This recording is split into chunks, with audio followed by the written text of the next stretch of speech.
सुने प्रशांत किशोर के आमरण अनशन का आज दूसरा दिन है। कल शाम 5 बजे से वो आमरण अनशन बैठे थे गांधी मैदान में गांधी मूर्ति के नीचे, और आप देख सकते हैं कि रात भर अपने समर्थकों के साथ और अपने बीपीएससी अभ्यर्थियों के साथ वो यहीं पे बैठे थे और यहाँ पे रात बिताई। और उसके बाद आप देखिए किस तरीके से अभी भी काफ़ी तादाद में यहाँ समर्थक बैठे हुए हैं। प्रशांत किशोर ने साफ तौर पे कहा है कि जब तक उनकी मांगे सरकार नहीं मानती तब तक उनका आमरण अनशन जारी रहेगा और ये आमरण अनशन गांधी मूर्ति के पास रहेगा। वहीं दूसरी तरफ जिला प्रशासन ने कल शाम एक नोटिस उन्हें दी थी और देर रात तक यहाँ अनाउंसमेंट किया गया। एसडीएम भी यहाँ पहुंचे थे और उसके बाद प्रशांत किशोर के खिलाफ एक प्राथमिकी पटना के गांधी मैदान थाने में दर्ज की गई है और इसमें कहा गया है कि इस जगह पर इजाज़त नहीं है इस तरीके के प्रदर्शन करने की। गांधी मैदान के बजाय गर्दनी बाग में जाना चाहिए था, लेकिन वो यहाँ गांधी मैदान में कर रहे हैं। यही वजह है कि प्राथमिकी यहाँ पे दर्ज की जा रही है और इसको लेकर प्रशांत किशोर लगातार यहाँ पे आप देख सकते हैं किस तरीके से उनके समर्थकों की बड़ी तादाद में यहाँ पे मौजूद हैं और वो सभी उनके साथ हैं। प्रशांत किशोर और उनके समर्थक यहाँ डटे हुए हैं और देखना है कि जिला प्रशासन आज यहाँ पे क्या कार्रवाई करती है।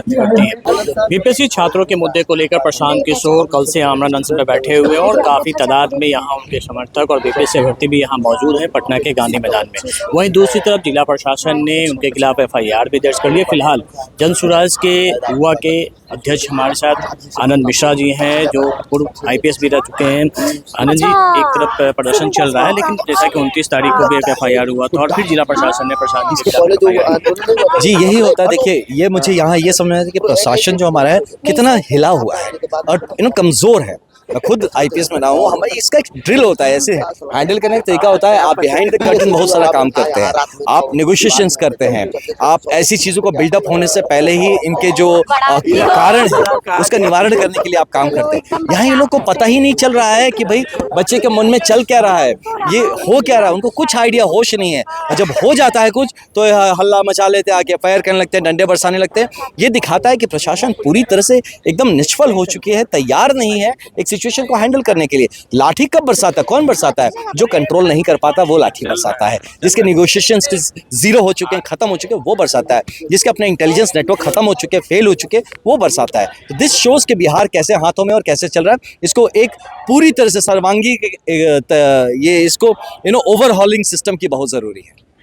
जो री एग्ज़ाम होने थे एक सेंटर के, तो कल री एग्ज़ाम की तैयारी हो रही है, लेकिन जो छात्र करती है पूरे परीक्षा का री एग्ज़ाम वो नहीं हो पा रही है। तो इस स्थिति में ये आंदोलन कहाँ तक जाएगा? देखिए कल जो हो रहा है वो मॉक टेस्ट हो रहा है बेसिकली। हाँ, तो जो बच्चों को फिर से मौका मिल रहा है कल एग्जाम देने का, हम लोग ये कह रहे हैं कि take it as a mock test, जाइए सीरियसली दीजिए, तैयारी से दीजिए। और लेकिन ये री एग्ज़ाम 100% होगा, आप इस बात को मान लीजिए, क्योंकि इसमें पूरी तरह से गड़बड़ियां ही गड़बड़ियां हैं, है ना। और ये किसी भी एक कॉमन सेंस से आप देखने से उसमें जहां पे 18,000 लड़कों का आप फिर से आप एग्जाम करवा रहे हो और 20,000 प्रीलिम्स के रिजल्ट्स आएंगे, I mean what is this, है ना। उसको 22 आप जाके फिर से वेन्यू पे आप फिर से करवा रहे हैं। इतने सारे एविडेंस लड़के लेके घूम रहे कि गलत हुआ है। आप कोई इंक्वायरी कमेटी नहीं बना रहे हैं, इनका एविडेंस आप लेने के लिए किसी को आपने अभी तक अपॉइंट नहीं किया है। तो ये सारी चीज़ों को देखते हुए हम कोर्ट मूव करेंगे। आई एम श्योर कि कोर्ट इस बात का संज्ञान लेगी और पूरे फैक्ट्स को मद्देनजर रखते हुए इस एग्जाम को कैंसिल करेगी। दूसरी तरफ कुछ जो छात्र वहाँ बैठे हुए हैं गर्दनी सत्याग्रह जो धरना स्थल पे, तो उनका साफ तौर पे करना है कि उनका जो सत्याग्रह चल रहा था उसे पॉलिटिकल पार्टियां हाईजैक कर रही हैं, चाहे वो पप्पू यादव की पार्टी हो, प्रशांत किशोर हो, RJD हो। तो उनका ये आरोप है कि हमारा जो मुद्दा था इन सबके बीच दब के रह गया है, लेकिन हम अपने सत्याग्रह को कर। मैं कहता हूँ वहाँ जाके फिर से चेक करिए, वहाँ कुछ जेन्युइन छात्र जरूर हैं जिनको बिठा के रखा गया है, लेकिन ऐसे भी कुछ लोग घुस जाते हैं ऐसी चीज में जो उनका पर्पस ही राजनीति करना होता है। हमारा कुछ आना जाना नहीं था इसमें। मैं ही सबसे पहले यहाँ छात्रों के बीच में गया था, रात को गया था बिना किसी मीडिया को बताए, चुपचाप ये समझाने के बच्चों आपको उसको डॉक्यूमेंट करने की जरूरत है अपने प्रॉब्लम्स को, और उसको सही जगह पे पहुंचाना है। अगर नहीं मानेंगे we can go for a petition with the court. हम उनको तरीका समझाने गए थे सोल्यूशन के लिए, और उसके बाद जैसे लोगों को पता चला, कोई वीडियो कॉल करके उनसे पॉलिटिकल लोग बात करने लगे, अपने नुमाइंदे भेजना शुरू कर दिए और चीजें पॉलिटिसाइज करने लगी, और इस लेवल पे लेके गए कि प्रॉब्लम पे फोकस कर रहे थे, कोई सोल्यूशन की बात नहीं कर रहा था। तब जाके लास्ट में डंडे बरसा दिए, फिर तब जाके लास्ट में हम लोग को इसमें इन्वॉल्व होना पड़ा कि बच्चों को पॉलिटिकल प्रोटेक्शन की जरूरत है। बच्चे जो कह रहे हैं कि इसमें राजनीति हो गई है, बच्चों ये आपको समझने की जरूरत है। अब इसका हल भी राजनीतिक ही निकलेगा ये, क्योंकि जहां पे आप बात कर रहे हैं कि हल भी राजनीतिक निकलेगा, क्योंकि भाई मुख्यमंत्री इन्वॉल्व है ना, मुख्यमंत्री राजनीतिक आदमी है, वो अपने फैसले राजनीति देख के करते हैं।